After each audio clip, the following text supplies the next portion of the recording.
Ole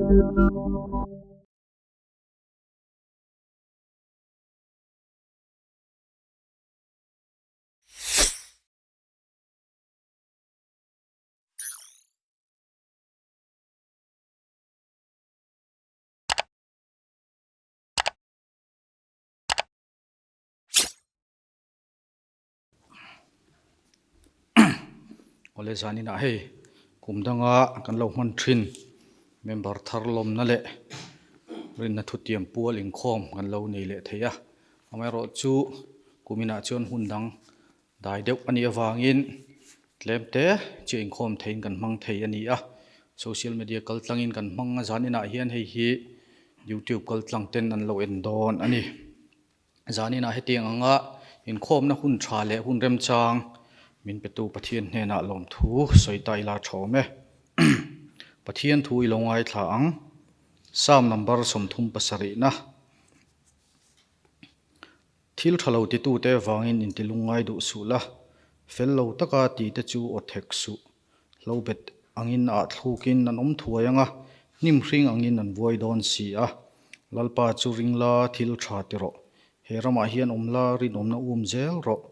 lalpa chunga chuan lombok ro ti chuan I thinlung du zong te chu peang che pathian thu kan chhir tak te lalpan kan zatan mal som ro se pathian ma kunin lo tong tang u lalpa zanina Chawlhhmun not branch KTP te chuan in khom na hun thatak mai kan han nei le ani a lalpa zanina helai rong local te le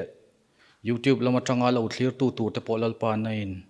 mal som la om puila kan thu hril tu te na lalpan thu puan chu tu ra te po nangina thatakan manin hena na tho theina tu le lalpa mimal tin te na kan nun pui zel theina turin nalpa nang kan in khomi khongai takin ron mal somang che chungzong jong chu pai su krista min kan di le amen tuna chuan secretary report ilongai thlang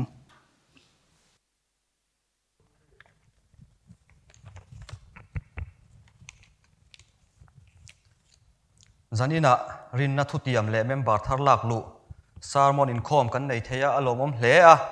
he hun in lama min lo thlir tu zong te le zanina member Thar laklu turan in khom zong te kan lalpai so krista mingin chibai kan lo bu ka chau kumdang angin hun mang thei lo mai la pathianin remchang dang min ko mu thei zel hi kan van nei hle ani zanina kan in khom Hruaitu hi pukesi Hmingthanga leader ani a Tantu Lalrindika branch committee member anianga pathian thucha pastor Lalmuanchhana kan Bialtu pastor hena train kan ngai thla anga ani hian zanina hun miron man pui theya kan lom hle ani in lama kan member te he hun milo man pui tu te Rinna Thutiam form karon pek chawa khan tong trai le pathian rin chan chungin kami form a khan kumin chunga kanin tiam zat kan lo da khatanga ti chuan kami form a kha min Bialtu ten nakina an lo rang khon khom le don ani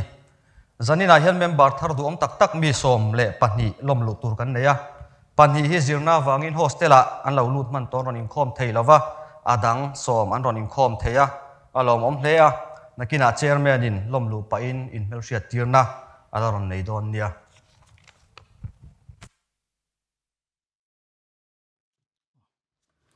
Tantu tlangwal si Lalrindika branch committee member I lo somang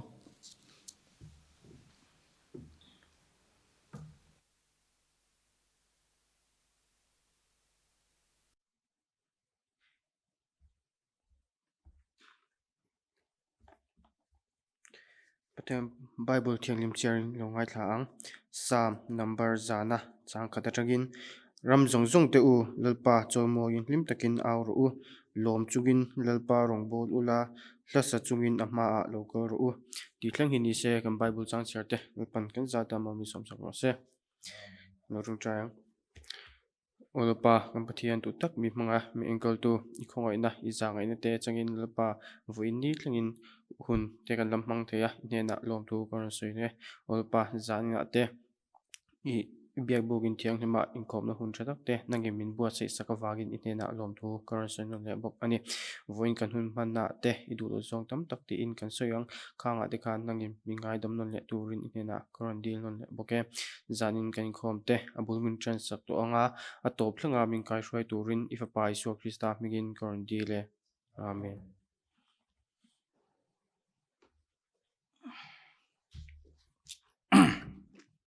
ole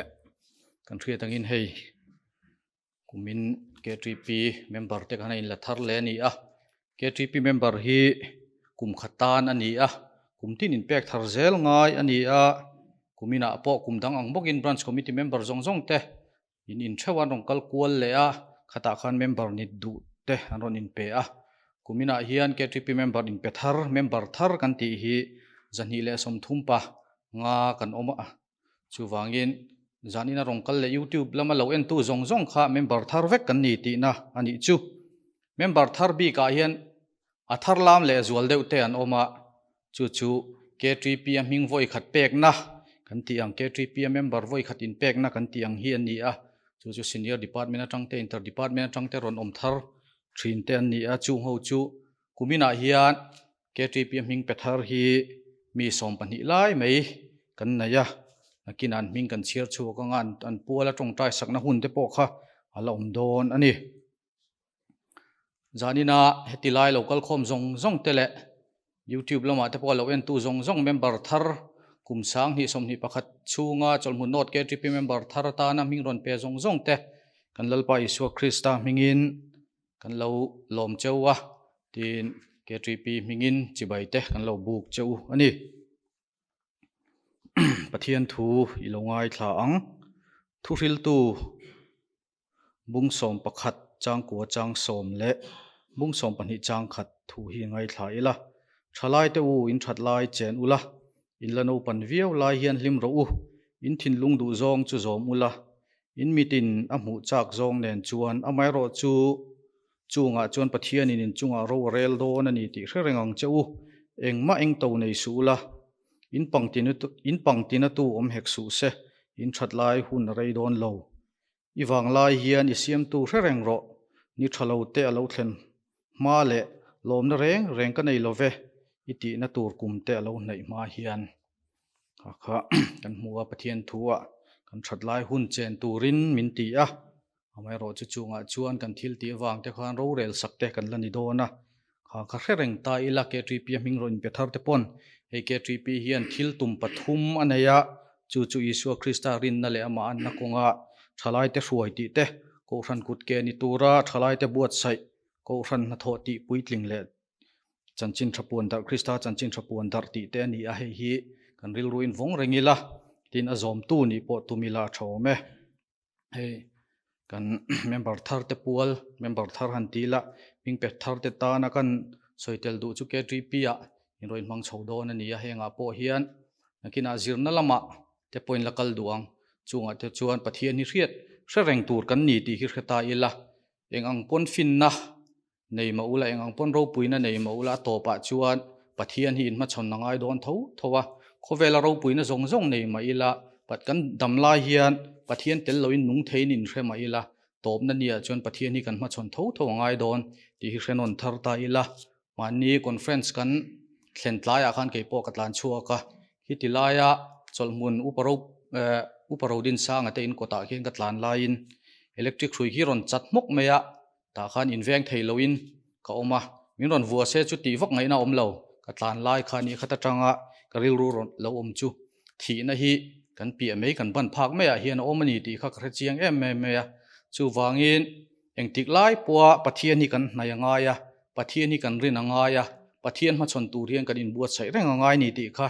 keima alang chiang thara chu nang nia po kan hril du chewa nangma ni po engtik lai po in zirna po poimo e amai ro chu pathian hi poimo berti kha hreta ula kumina KTP activities a point thei chin ain ron telanga zirna a buai lai chuan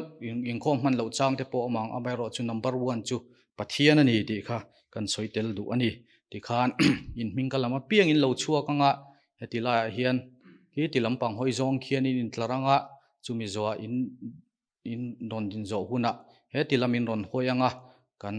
assistant secretary pulal chuan oma nangmani pula tongtrai turing kan som don nia in Hmingkalama piang in lo chuak don nia tlangwal ruat sanga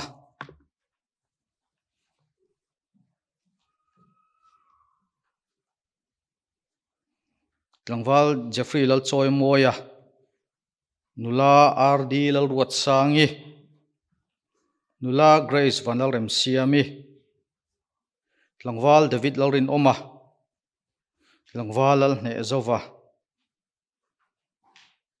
lalrin sanga tlangwal Moses van Lalmuanpuya tlangwal RK lalrin oma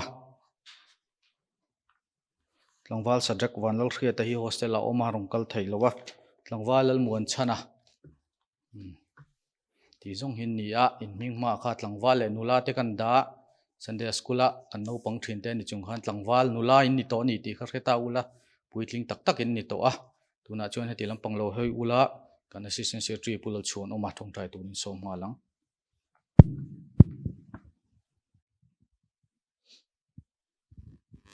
itong trai ang u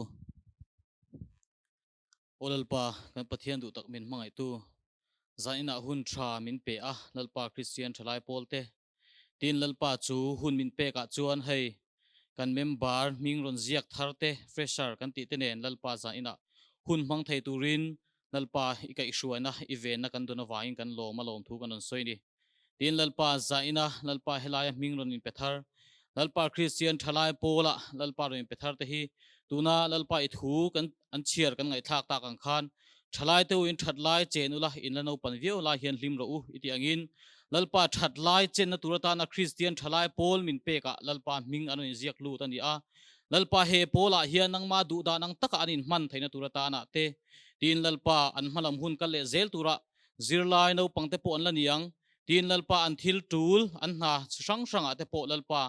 nang ma thu ne na lalpa an kal kop thiam thaina turata na te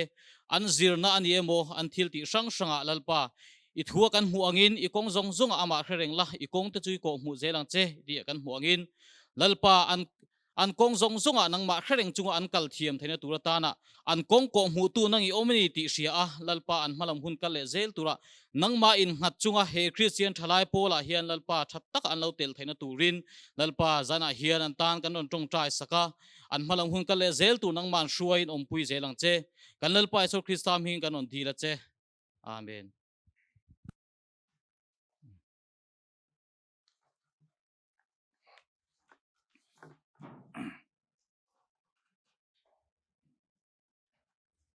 ole ti khat member Thar Lawmna pual deuh chu kan zoa zanina hian hun chhawng niang deuh ani a Rinna Thutiam pual in khom te ani a Rinna Thutiam kan ti hian faith promise kan ti ang chi kha ani a nikum lam kan sum mu dan tlema zong hi kan tar lang ve hrim hrimanga nikum chung khan sum hu zong zong tur kan be se hi nuai sari le sing khatani a kan mu zong zong hi nuai sari zathum som ko pathum ani a chuti ni chuan sang ko zaruk le pasari lekin kan phak lo ti na ni chu hripui kara po heta tanga lang chiang deuh chu kan sum hu na hnar han ti lai thla om longa ber chu faith promise phini ti a chiang hle a in hlona te ni kum lama khan kum tira kan nei zau zau bak kha chu kum tluan khan kan chol ani a tin in khom tho lom po kan mu thei lowa faith promise bi ka hian ni kuma khan cheng nuai ni sing riat sang ni kha kan be se a amero chu kum to pan lu tak tak nuwa khan nuai ni sing kwa sang ruk za som nga ani a kan target kha cheng sing khat sang ni za som nga line kan khum ani o zanina hei Rinna Thutiam pual chungchanga te pokhan sermon kan ngai thladon ani a kan Thusawitu tur hi kan Bialtu pastor Lalmuanchhana ani a ani hi kan Bialtu pastor Thar Chawlhhmun Bial pastor ma saber tur ani a kan van nei ya Bial chunga a sermon ma sakna ber te po ani hi lo me hetilai hi in khom pa ngai anga chuan tin voilama te po central KTP office ka han lenga zuang tui bial a omna thin zuang tui bial tenen kan in hua an lo soibera chuan pastor Thusawitu thu te ani a kan changman meu lo pawalai te ko ran no pang chanu in khom anga te rong bolin a kal chuak renga ke ni pon chu tilu tukin kan changman lo an tia khata tangkhana Thusawite pawh ngai thlak chak awm viau mai a tunah chuan kan pastor Thusawitu rin i lo sawmang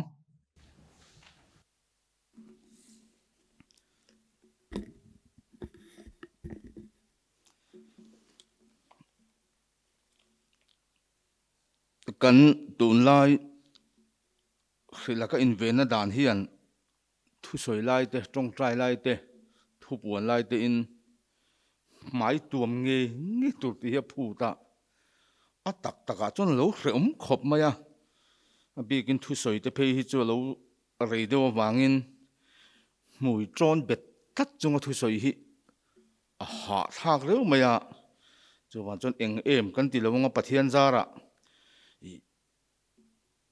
phel mai la tha ome pathian Thutiam hlim lo ngai thang u numbers bung som thum chang ni thu lo chin chia du tan numbers bung som thum chang ni mi in lalpa ne na thuwa ti ame mo che chama ma ni in tiam kam na emo ani chuan a hlen ngei turani a thuang zong zong chu ati vek turani thuril tu bunga changli atanga chang sari thuril tu bunga changli atanga chang sari pathian ne na thui tiam chuan ngai tha su mi a chu lom si lo itiam chu hlen ngei ro thu tiam a hlen si lo ai chuan tiam lo lo itana thazok ika chuan ti sual tir cha su se vantir ko ma a po tiam sual palani kha ti hek su inga tan nge yo ka chuaka pathian a thin uranga iku chuak thil te ti bora lang le mumanga tampo le thuloi lo tamani si a pathian chu tri zok ro pathian hena thui tiam chuan faith promise formula fill up ve toni chuan ngai tha su mi a Thutiam ve ringot hlen le si lo te pathian na lom si lo itiam chu hlen ngei ro lalpana thu kan chiar te mal min som sak ro se amen tran puna le mal som adil tong tryang u lalpa hun khir takte alo thleng me ka buaina ten min chi ma harsana rang te alo thlenga chung te wang chuan nangma biak na le irong bol na kan ti phung pa ngai nge te po ti theilovina oma chutiang kara chuan zanina hian lalpa remchan na thatak min pe a Christian thalai pol te singa he pol thiang him rual hian itan thu khetuwa ka tang ve don ani ti tu terol dom tak te min pe ka wangin lom thu kan soya tin lalpa he pol tang hian rin na in nang matan ka in pe venga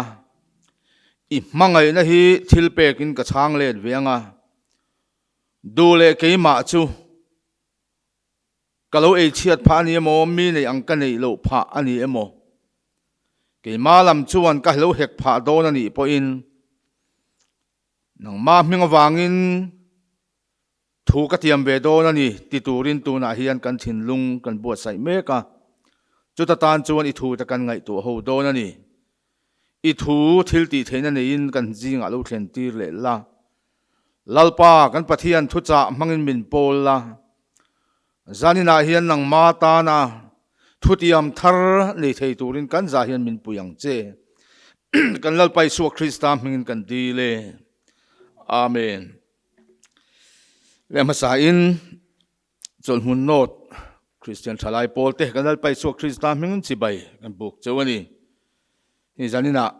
heng hun bi ka tiang hian du sakna ka donga lom thu ka soya chairman ina soyang khan induction service khan itlonga tumdang anga pastor bial fan kan ti le rong bona te nei thiani lo wangin ti hian biak in po kan lo theilowa zan in hi lai biala pastor kan i hnuwa tiang pulpit kalwa na masaber ania committee trong kam takin mintes masaber tuin ni kina kan nau to khan om jin hre lo chuan Hruaitu tin lo zot fi adonia hey member in Thar kan nei thuo maya Lalmuanchhana le maya tin nang ma ni tak poi kalom pui khop mai chu hetianga kan Hruaitu ten lom tak le du sak taka hluhlang taka min lo dong song te hi a hlu he maya tun laya kan thalai te rem kan sia in ti dan thazok kan theta hleya chu azar zo tu in niya in van ni hle ni ti po nang mani po in pom ula kan du'a hei ka biak in moza ta ka in khomin mun ang moza ta program ka mang ve to a zanin hi ka lom na le ka khowela ka hun ton voi khat na chu Lalmuanchhana pathum kan in khom voi khat na ni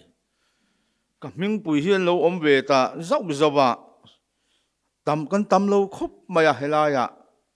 hian pui tling pathum kan an khom ho bi khi kalom khop me Lalmuanchhana ni ve lo zong zong po khan lo lom ve ta ula har de man rin sang ate chon in khom ho fo ba rin mo ate ho point ti ho me ni Lalmuanchhana hi ti ho tham kan in tong ve ngai lo ba zani chunuam khom mai tin hei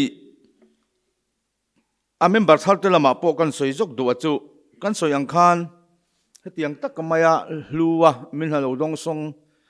kan puala program siaman nia min al tong trai sak khap mai ta kha ngai that thla ka ke ni hi kan seilen dan tin zir lo deu bong len tin zir na wang te poni tela an nun te pon lo zir lo tel te poni bokanga tun lai anga hetiang clip khepathil ti na chang hriat lo lai hun khania KTP ate hian kei katel ve tam man lawa pol kuwa kan ya tangin Hmingthanga le khazirin kakual ti hian kan lu chhota zel sia chuwan chuan a group hantia taknial po hian engma chanvo han nei ve chi po khan kan khosa ve lova ti hian rong bon la kan han lu chhota zel khania alo hreom khop mai KTP in Hmingthanga te kan long bol pui pastor te jinga nge po hian kong tam taka hian kan nuna hian tlabal hi omani KTP in Hmingthanga te hi atopa tak hi chun kong chi khrang sanga hian kan phak lo hi alang maya chuan KTP tel thei tiang tak maya kan han om te hi lomila chi thadu viu mai la a tha a Presbyterian ko khan nau pang Sunday school kai tlat thin KTP in ngar hi ke chu khoya ma hian ka za pui lowa ka ringam bok nakin ai lo putin huna political party ate NGO ate po in in telveang chunga po chuan anoi pol aza puyom pol in ngai lo wang ti hi ka soingam ani chuwang chuan zanina heng ang hun kan mang hi a hlue mem maya in he rol in ni a nang rol hi thazat lai thisen lum lai thireng atak taka hanti ve chin hrim chak lai taste san lai ania rui hlawani mo voi khatle rol man han rui ve chap chak na te om du khop maya tin sex a te po atak taka han experience ve hrim chak tlat na hinang niang rola hian a so sang em maya chung ang chia te chuan tun ang rual a in von that chuan in ma khuwa engang moi takin in par suwakang amero chu tun ang rual in tha da pal vai chuan that chuale har to thin chuan Bible in clearol cha na chu tan san la ati kha alo tha em hemi hun hi rei lova hemi hun chung toy te ya nun in Thutiam phot chuan kan ma khuwa hi a eng hlenang kan in tha da kan lep chia zau ero chuan chu apoi rei to thin klero laya ler zigzag hi tar thengan damani po in tar hurun yan lo adu khop chu zel chu ni to wangin Klero lai hian isiam tu khereng la klero cha tan san ro ti kha toy te inang ma ni lam hoya khuina thu te po kan soidu ani a tu na kan ti ram hi kan la lom don chau chu nakina thalen tur ani ti kha kan soidu ani hei rinna thutiam thuwa te po hian zan in hi ke katan chuan thil tharani khop maya kaum ve to na bial le branch zonga hetiang hi kan lati ve ngai lo chu wang chuan ka khorang reng khop maya le lama min ruat lai ru te kha reng chungin a zam te po hi ka zam ve de ro wani a soidan tur tak po ka thiam ve lovin ka ringa ni le lama tun na ya kan lo boy ve nik le a khitlang ten min han man vel ve nen kan program te po kan du huna kan man pui thelo chuwa in ngai dam ma te po kan ti na ni le thia kan soi zui nga langa mi khringa hian piang thar hlei thelo a oma mi khringa piang thar har ber chu asum bo mani antia zana hen chu mi lai tak tin zon chuan chu mi surap tur thu pui chu kan zir ho don ania soi tu ni po hu purom khop maya hei arin na thutiam a faith promise hrim hi chu KTP nga hian mi khwal lo khop maya a hming ringot phei hi chu kan khriat na rei to kan bel le a tin a ti vel dan po hi a thiam poi kan thiam ta via bani kan long bol na ki pui berani kan in nga na ber po ani ti ni chin khan a kan i plek lekin ka khria a pol om chuan sum om ngai rong kan bol tak don chuan sum tel lovin rong bol tak thei chuang lo chu wa chuan zanin thleng hian faith promise hi ala hlutual tu ala a hlut zia kan khria a tangkai zia kan khria ta wangin ti hian kan la chhun zom zela zong chang takin kan la kalpui zela ni hei chan kan be to a kan khle to kan ti rual hian zala hian zona kan zo masak du ero chu rin na thutiam kan ti hian kan rin na tak hi aron khoi che pha kem rin na thil ti ani pha em nakina ti khan le khatheman on sem den denanga chu rin na in kan lo da khatanga chu rem changa an ron la khom le anga chumi kan chan na le chumi kam kum tlu na kan in pek na chuan kan rin na tak hi a khoi che pha kem rin na thil ti ani pha em ti hi ama sa kan in zo du chu ani faith promise rin na thutiam hi ris ani lova in rin dik siak poni lova din nei sa a om sa kan kol sa hisab wanga chumi atang chuan chu ti zal bel chu ti ta ila ku wanghei lo hian far star chatlak lo hian a om thei mayang a net pek buai vak lo hian chu ti zal bel chu fill up ta ila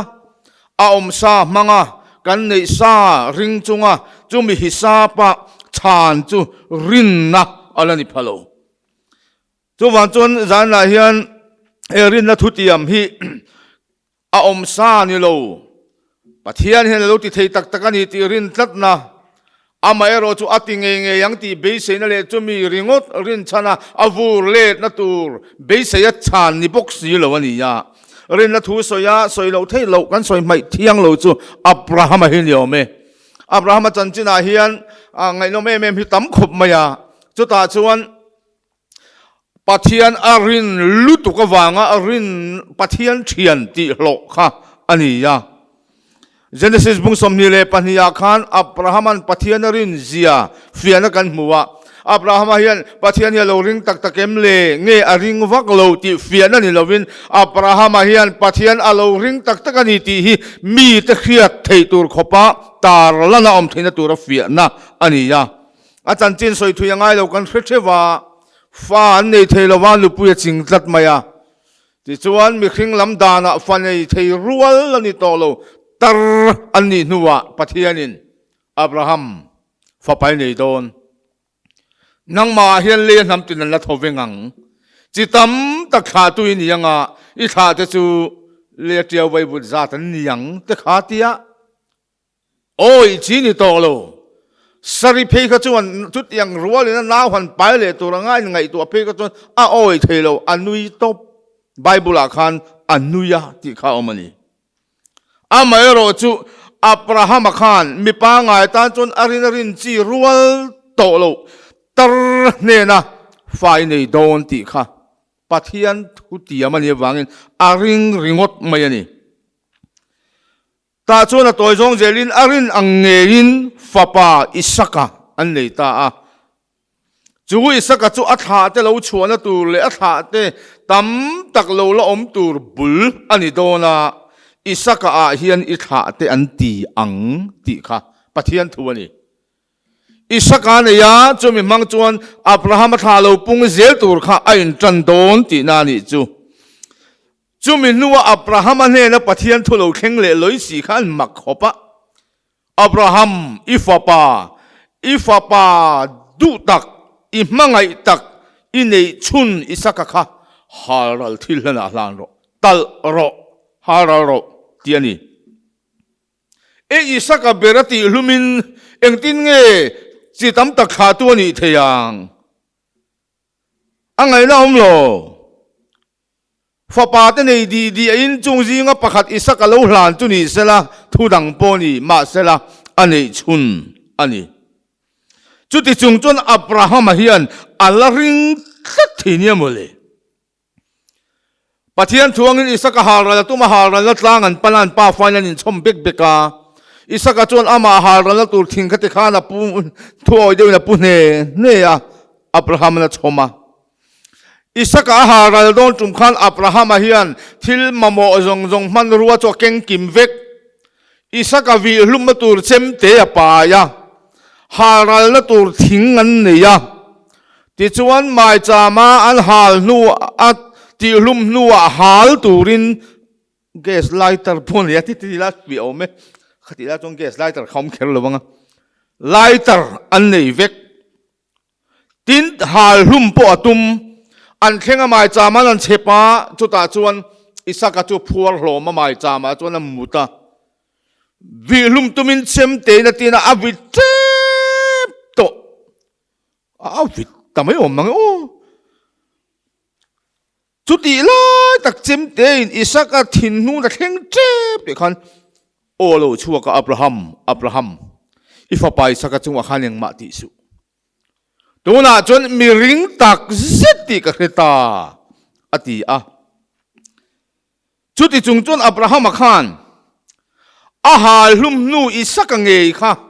อารมณ์กีร์ปุยเล่โดนติค่ะเฮลายาเชียโลเต้นหุชีอาจุดตัดหัวจ่าจุดที่ขันเฮตาเห็นโลอมอุละมินโลงากอุละกันโลกีร์เลี้ยงติโลกันโลกีร์เลี้ยงกันอธิฉันจุอิสักเนนั่นนี่อาหารลุ่มโดนอาหารรัลเวกโดนที่ขียามาเสจูอธิลุ่มนูอิสักเนเงยจวนกันโลกีร์เลี้ยงอธิอันนี้อับราฮัมจวนปะเทียนทุติยามันจวนรินไม่ตูร์ทุเปกันนี่จวนโอยไม่ตูร์มัลสอมนั่นนี่พออินดอนไม่ตูร์ที่ฮีอาริงบุรไม่นี่นั่นละมิรินนะฮิซาบมิรินนะชูดจังนี่โตลวินปะเทียนทุเปกอันนี้วางโอยไม่นะคะอันนี้จู่นี่อารินนะทุสโอยนะอินขตาขันฟิยานะจวนเล่นชวกเทียนี่ปะเทียนทุนี่พอจวนอีเฮลวินติขันผมไม่โอยไม่จู่อารินนะเก็บเป็นจวนทุโอยละต่างจวนปะเทียนมัลสมนะแข่งหังติค่ะอาริงจัดไม่นี่ขัดยาอิสกฮารัลทิลนะอาลนะอาหันฮารัลนะวาบปกค่ะปะเทียนจวนข้าไม่วาบอิสกวาบค่ะมีขิงอาเซียมเลงติจวนอตินุงเลเทียติค่ะอาริงจุดยังจวนทิลแข่งอังติริงมาเสละอาเห็นมาปอินอาเห็นโดนนี่ติค่ะสวยโลกงามากันโลกีร์เลอังอติงามานี่จานาเห็นฮีรินดัทุติยมเฟดโปรมิสฟอร์มันอนเซมโดนากันเราฟิลอัพเวโดนไลตักเฮียนซูมีตักรินดัทุติยมกันติจูกันไงตัวแข่งพังเอ็มโอเ pek le phut na tel mi alo avur le na tur tel be se na tel hau si lo hian pero ti chuan pekin nomang beng muka soi muka liam zoi nin mal chungan peng chu chu pek le vu le tiam nani chu tiang tak ta chumin vu le don ani ti hi rin na manga a om sa mangzo vek khopa rin na tak kan nei phangem kan ring tlak zatangem Jehovah ji re ti te hi ngai no ma a thu te hi mo ya ngai no hi be re ba amai ro chu pathian rin awanga ke mani lama aom sa zong pe zo veka chu ta pathian na avule na lal pa tanga ngai tua pathian in tum chop na tanga in tum chop na watong bo khop pian jana kan Hruaitu te nge po hian rin na thil ti hi kan ti to emle Thutiam dong tu kha Abrahamani ya chuta chu Thutiam lo hlotlin na chu Isaka a kha na lo lang ta ni kha zana hian rin na kan ti alo hlotlin na alo lan na tu chu na kinale kha them malon sem mun kan lo fill up na ale kan ngai poimo zui na ai ngat don ani la siam tun engza ta nge min rin ngam don le ti engza ta nge kan rin ngam don chu kan form thewa kan fill upang he ko khana hian Thutiam a pui hi kan nga khop maya baptisma kan chandona kan nule kan paten kan lo pui tin thengla li so Krista thrian na thu zom tu na min kai Hruaitu rin thun in tiama dan chung kan lu dona thu kan in tiama in nei ni ya kan tiama Thutiam a pui hi tam khop maya Thutiam la hi kan sam ngay tua chi ko vak lem lo te hian a thena hi chon kan tiam liam mai man chu o ti tu he kan tiam thuai ya zan he ngay tua ro Thutiam thuai zel ngay sak zui lo ti lo tling tu ra ngay sak zui chuang mang lo le thanem ngai zui chuang lo pathian poi khoi na ni china kan chia la khan pathian ma Thutiam thot chu itiam chu hlen nge ro mi a chu lom si lo Thutiam ve thuai tiam liam ve zung amai ro chu ti lo tling tu ra thanem ngai le si lo hi pathian poi khoi na ni tian kan in tiam anga then khati chu June July cho ve la chona khon tu tan po khon in thla nom ngoi ka khon to lo mai na nga ti tur khopa ngai poi mo le to lo te hi kanom thin numbers bung som thum chang ni kan chiara khan kan mu boka pathian in Israel te laka thu pe kha akhau le maya mi pakhat Jona anti chuan heti hian ma chan chin a soya ni kha chu fetek satanga kathil don zinga Holy Bible King James version hi atela achunga chon le kha thema thuziak not te hi a in zip boka chu ka x ka bial nu hlui hne na tanga ka don ani heti hian chu nu chuan ron zia ka John i oi lo mai the ma se pathian in mangai chia ama pol turin adu chia ke point ka mangai ring don che ti in chu ta chuan zona chuan ati kan in chen chan po nung chang le chong kam ka tha da lu tuk wang ani ya ani chu isua ring tu isua nei tu ani sia Bible le chunga le khathem chu ka pai thuaya karuma sona aron luta kanin koma chumini tang chuan cho chuni kan eidun zeu thina promise keeper Thutiam vong tu ho Thutiam ho rin na Thutiam tiam ho in to khom na tel turin min som boka ka kaltan ni chuan ko than pol za chuang atanga mi singa chuang local khom le pathian an fak ka mu chuan mak hi ka ti em maya ato ka chuan biagina kain khom zui ve ta a ato pa chuan Isua ka ring ve ta khovel lama hian tlan zui le du mai la ka ti to lawang ka ki le to lawang ati ani Bible a hian Thutiam to ro pui ber chu pathian ani ani cho Thutiam arin oma Israel telakarin tuan chuak zaka a Thusawitu arin oma a thil tia arin boka Thutiam pathian rin Thutiam tu ma chon keini poin thu kan tiam don ani Bible a hian Thutiam kan hutam le a Thutiam tam tak hi chu tong kama soi chu ani ya then khati chu soi chuak lem lawa thin lunga thutlu na kan siam atanga Thutiam ani chu wang chuan Bible kan mu Josepha Tleiro sar veng vong fit tak mel thatak kenyang rual vel thisen lum rual si ama ero chu sex laka them na hau tak lutuk laka pathian mingin kain tibol hlo lawang amja chon Josepha hian nupui kan ei ma chon sex a hian kain mang lawang kan tibor bang lawang ati na thukani Daniel athian ho rin nate lalbu changrum le lal uain thami ain tibol hlo ai chuan pathian minga enga mo mai an thangte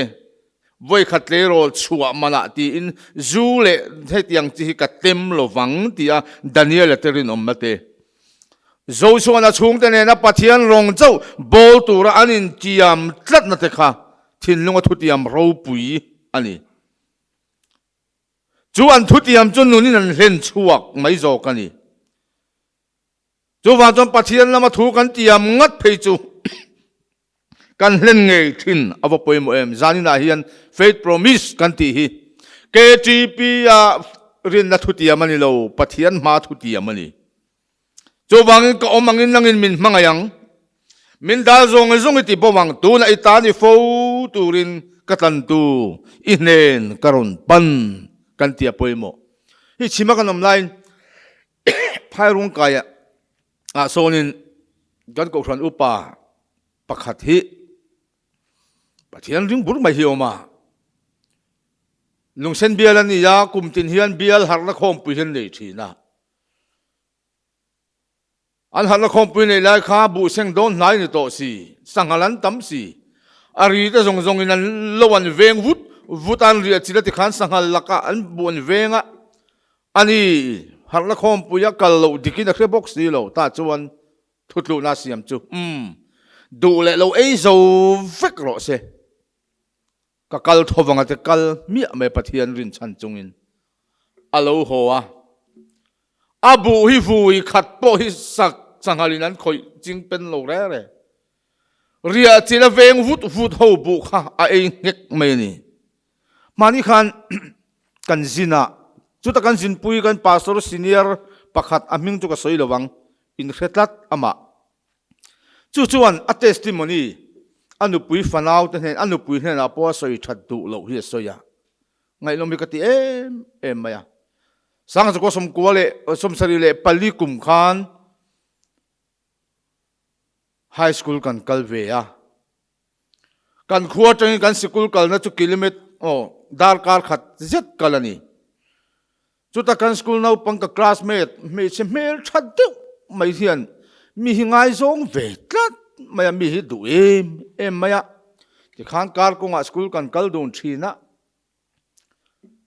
khalam hoi zong khan mi te hi them thina amai ro chu ama in som sari pali kuma khan pathian hena ka in tiam to lalpa dam chunga irong bol ve ka du chu wangin nupui ka nei ma chon mi pat me chian ka mang lo wang zuk le muam reng ka ti lowanga ka ka hian zu far khat po alut lowanga uisa ka ei lowang ka ti etia chu ta po chuan chu nu chuan min thlem maya amai ro chu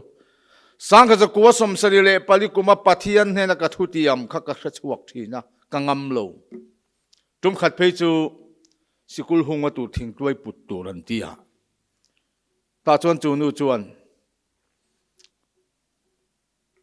chumi rama chuan thing tuai a tha ipudu nang chem ron keng la kaputur min la ke venga atia asoina hmuna chuan kan pu lu na ti ta chuan kan thing putur kan han la zo kha kan lu khan thing tuai kha san mul mul la thing na kha ti khan la khoma sa ta phu a pha ta ma ya ti ta chon la kora phela a kor nuaya phel le a underpen a phel le a chu ta chuan le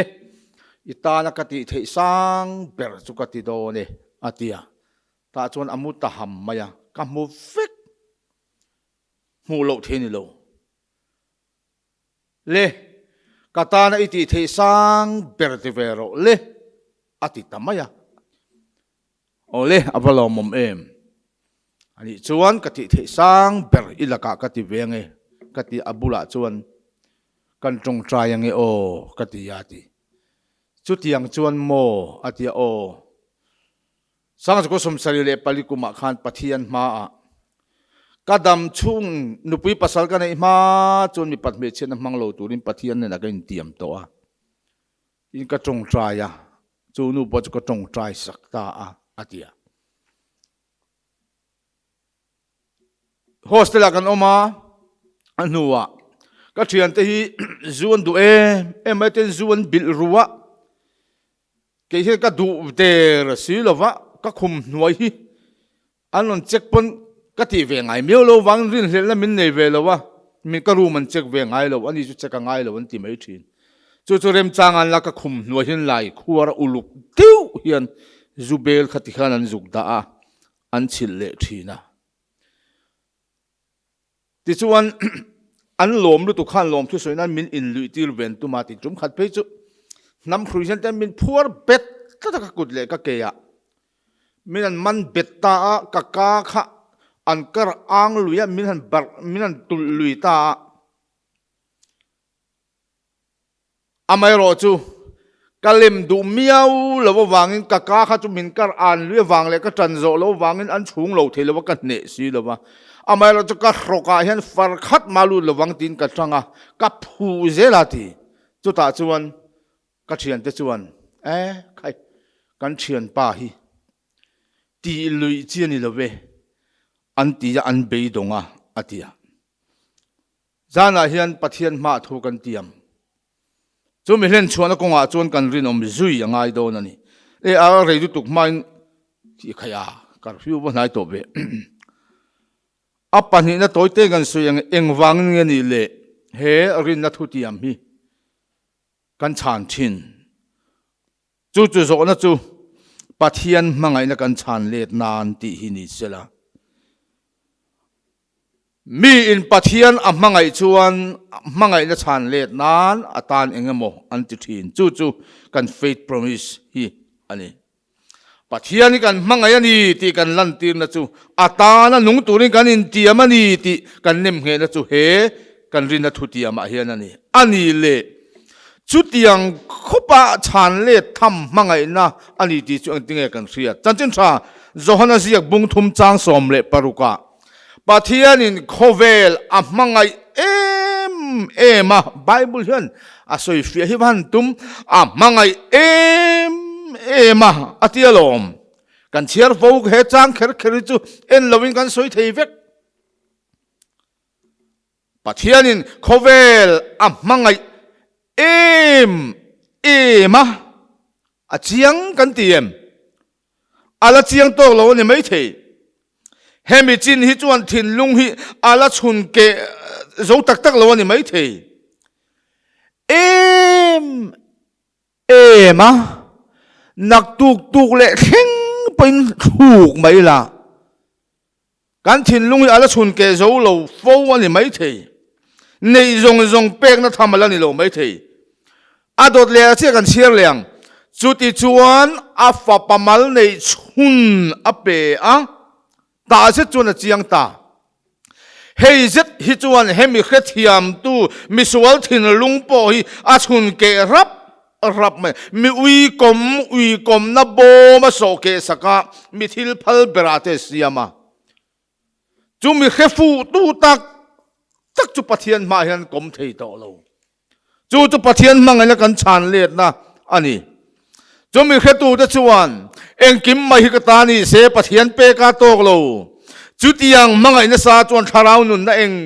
kimadu ti kha alo ni to zo kani mangai na lan chian na berte hi chu thil pe ka hian alo ni hey ke ro ho po khan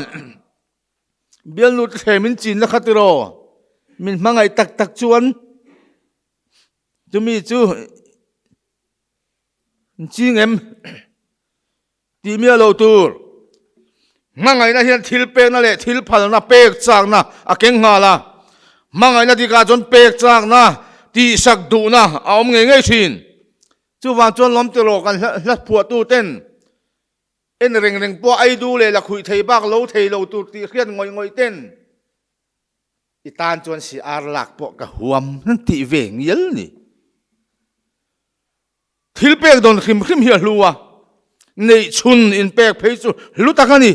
a chan chu mangai na lan tir na du sang na sang ber lan na ani Abraham pathi chunga pathian lom dan em mai kha khai Abraham tu na zet chuan ka min ring tak zet ani ti hi ka kheta ate pathian kha a tong luai maya Abraham thil ti eng ber khan nge khati em pathian ti lom Ifapa Abraham khan afapa nei chun atar lam fa ke thei doma adom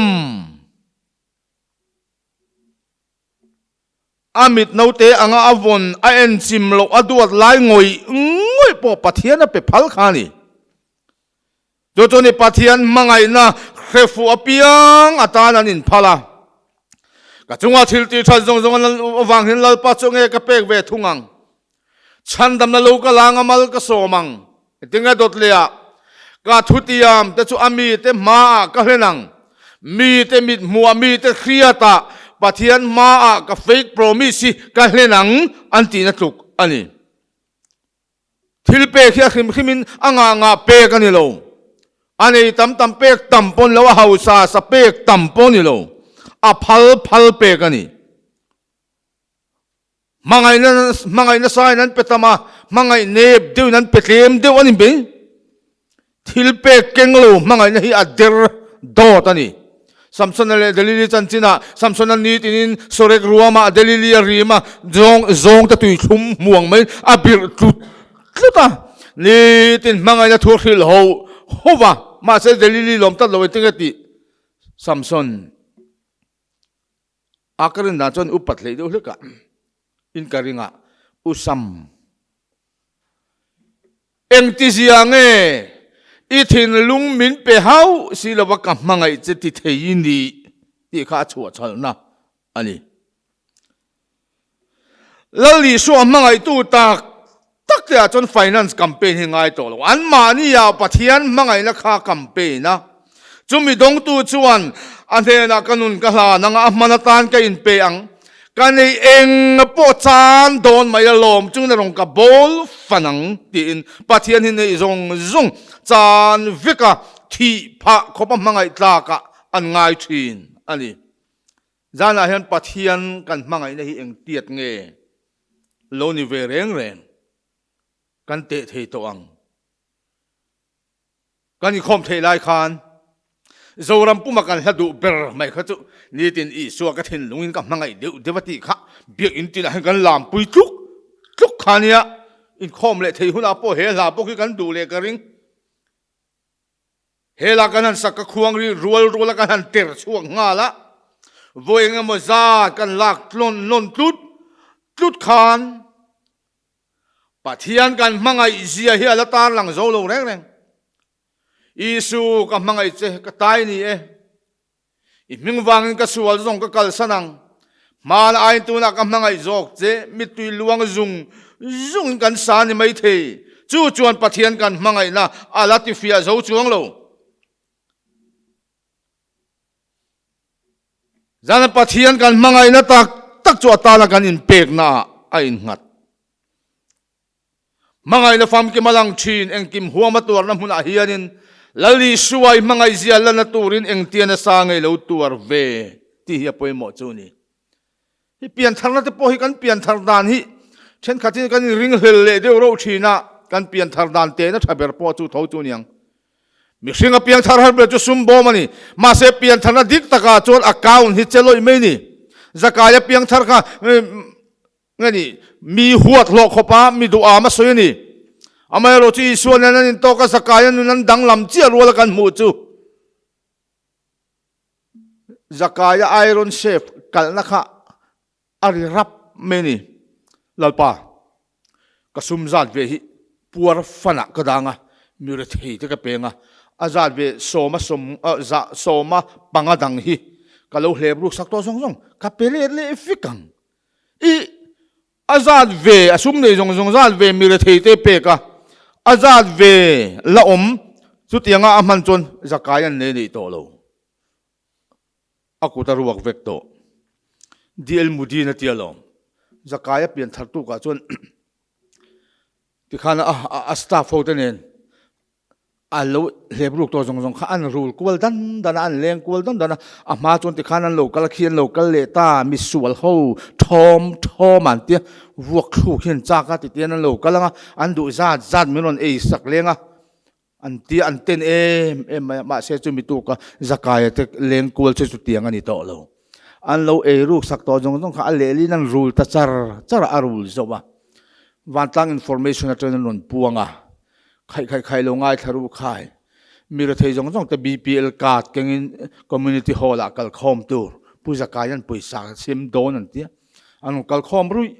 zakaya chuan mira thei ten hena za sum nga alakol chu an sim ta zakaya kutaruak ta atelam dl mudi chuan zakaya pian thar tu ang renga jericho khopui lim yalom lo ati chu ni zakaya chuan lalpa sum ka ngai ne parang ka chak tang kan en van ram tu ka thang zo ka chunga ka lu nan vana ro khola du to zo ka wangin lei ro chu angai ne ta a the thang adu a leilam thila chuan zakaya kutti ruina omta chanalo nei to lo ma se vana khola du to zo ani lali suwa kan hmanga nei eng tiat nge ti kan pian thar nei eng chen nge ti achian na tur chu Rinna Thutiam kan chana hian chumi kan ngai poimo zuina chuan achiang fowang hei kum thar kan chuang kaya kum top zana ta khan new year resolution siam engam zat in karing sang hi le som ni pakhata hi chuan ka ti thin chumi chu ka ban san toang chutiang chuan ka ti yang ti tu ka thero thiang hlim na ka virginity hi ka manga mi palaka pasal ka nei ma ka pasal laka lo chong ka ti bor bang lo wang ti Thutiam kan mial mai thei ka lo ti sual zo towa ka ti sual non le to ngai lo wang tia second virginity tura in tiam ka lum mai thei zanan eng poni sela he kan rin na Thutiam kan tiam anga hian kan din he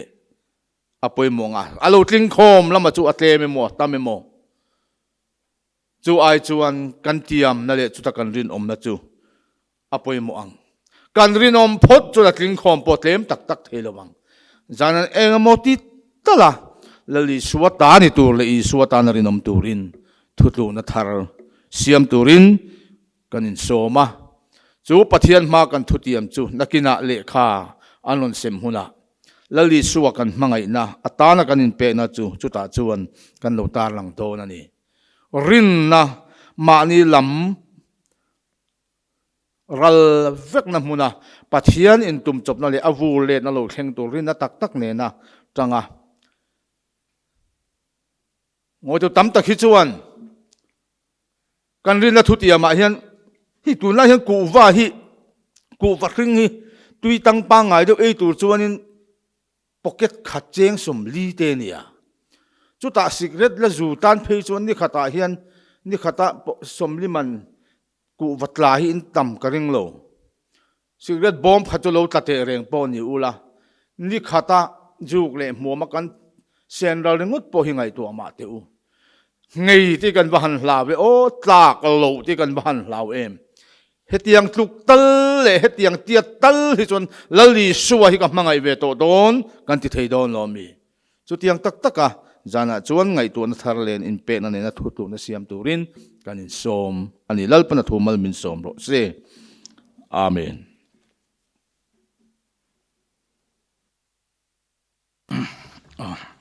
pastor kha kalau phil lok lowa to pa khan mal som na min tin turin nakina kan somanga kha thu thatak mai kan ngai thla a kha kan ril ruwa hretlang ta ilatin faith promise te kan tholo mang chi te hi KTP hian amei mei na mang lowa missionary chom nan te ram tharabiak in saknan te le kan veng chunga hei harsa noma in puitlan nan te ba ka ko thana te kan chung lu thin ani ti kha hreta ila thome kha thu kan ngai thla pathian mangai na ro puizia mangai na dik tak chu alang suak thin ni thilpe ka te ti a ta khan kan soitel du chu pek tur kan lo nei vak lo ni pon kha in thlafun tur ani lowa pathian hian kan pek tam lam ma en lowa engza nge la bang ti lampanga hi thlir thin ni ti kha hreta ila bible a kan hmua kan pek tam lama tanga thlir tu ni se chu mi ho sa ho hi ke ni tan chuan tluk pha kan ni don lowa chu wangin ala bang kan nei tangte hian thlir thin ti kha hria ila tin chu ba ka kan ngai poimo chu pathian hian kan sum le pa hi ama mo em lo ani ram zaunan hian ama mo em lo wa pathian ram zaunana kan lo tel ve zo ka hi thil lo mom zo ka ni a kan tel mi lo hian pathian hian ram hi ti zau zel theya tin sum le pai chaw ama mo lo wa in hun le in tha kha ama mo ni ti kha kan soi tel du a he zanin ro in khom no pangte te in ta na in thriat tur kan du chu en tin nan in thriat thiam theidan turin ngai zong nei rual te ni a in bial nu te kha thil pe chur ta ula nangma ni khan in hun te in tha te kha seng lo in thut mun train pe ta ula in ngai zong te khan lo mi lo nga me ro chu ai chuan in tha thei pa to pa in chuan te le in hun in va pek na te kha a hlu zo kan ni ti kha kan soitel du ani ti khan kan za in ding ila kan pastor te mal som min trin turin kan som don nia kan zain lo ding u tuna hian kan lalpai suwa Krista khongai na le thatna te pathian kan pa wana mi mangai na ro pui le tharau thiang him pol na azir tin le kai hruaina chen puina du om tak chu ram tinarin na kan chung ta hne na le in zan hne na hian tu na le chatuan in lowom reng ro se amen